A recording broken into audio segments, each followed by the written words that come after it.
Hey everyone, welcome to Horrible Gaming. My name is Nora and on today's video we are doing a elegant styled entry. Today's video is inspired by one of my absolute favorite elegantcore creators named The Ava Garden on Instagram and on YouTube, so make sure you go check her out. I will have all of her socials linked in the video's description. I have two main reasons why we are doing this theme today. The first reason is because several of you asked for some elegantcore inspiration and just like some entry ideas in general, and two, I wanted to try the theme out because I've been playing so much Disney Dreamlight Valley. Like, I am obsessed with that game and it's super crazy to me because I was under the impression that I would not like it, and here it is becoming quickly one of my favorite games ever. So of course, because that game is definitely, Disney princess kind of vibes, I really wanted to see if that would be an island theme that I would be interested in. I'm still not quite sure if I want to do a theme around this, mostly because elegantcore is like very out of my comfort zone. It's something I don't ever do, and I feel like if I'm not very good at a certain theme, I might as well leave it to the experts like Ava, for example, but maybe I'll do it eventually. I figured that today's video would be really fun to combine two of my favorite builds that she has done, and of course putting my own twist to them as well. But I really loved this natural approach to an entry that she did, and I also really love this more city-like approach that she has also done. So today I am combining basically both of these builds together. Maybe you want to add some natural elements to a castle theme, but you don't really know how to go about it. I feel like this is a really nice way to quickly introduce some natural landscapes, but being able to also transition into a more city-like approach. On another note, I don't think I hated this vibe, but the thing is, I'll know if an island is meant to be if I'm immediately super inspired, because out of nowhere, I'll get like half the island done in one night. Now, if you're one of my new followers, that probably sounds crazy and unrealistic, but my regular followers can vouch for that. I have a serious Animal Crossing problem, and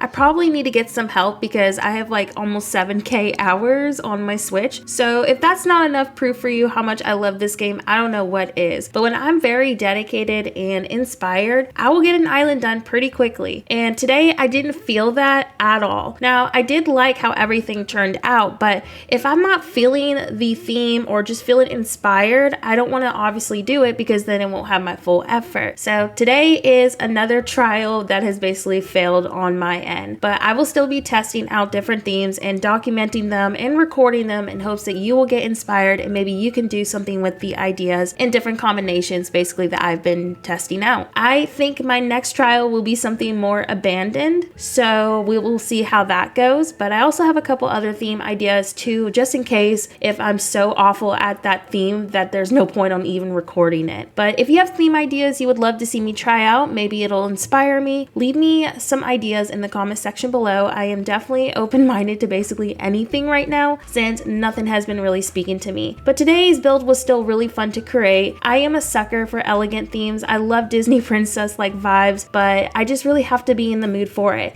And a theme like this is going to require a lot more terraforming than I normally like to do. And I do like making naturals, but I just have to be very inspired and in the mood to do them. So with all this being said, I am very determined on finding a new island theme. I wouldn't say that I am burnt out on Animal Crossing because I do want to play and I really want to build. I think I'm mostly just overwhelmed with too many ideas. And that is kind of like my routine and phase that I go through every time I finish an island. And I still want to create several different fall islands, but I know from previous experience, especially with my tropical themes, if I do too many of the similar theme or season back to back, I will get very burnt out and frustrated. So I want to do something that's not fall related before I tackle some more fall themes. Now, I did consider this idea. I know I do tropical themes quite a bit, but that is one of my absolute favorite themes to do, and I was very unhappy with my last retro tropical theme. I wanted to do something kind of colorful like that, but without any structure builds, and so that was an idea I also had. So y'all let me know, maybe if you are one of my tropical followers, if you would like to see maybe that be my next theme.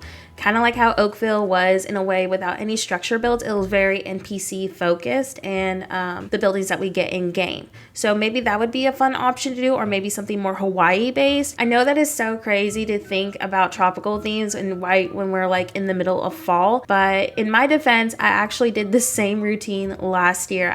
Everybody was like doing fall themes and I was like, you know what sounds really fun right now? Palm trees. So I don't know if that's just like me, like when everyone's doing fall stuff and I'm just like, yeah, it's fall, but I kind of just want to do something more colorful and happy.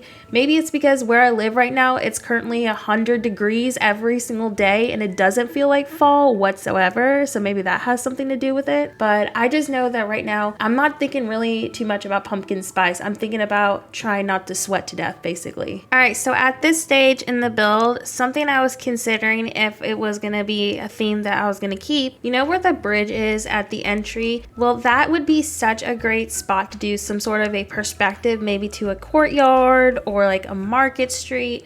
So I wanted to throw that information in when we get to that point in the build.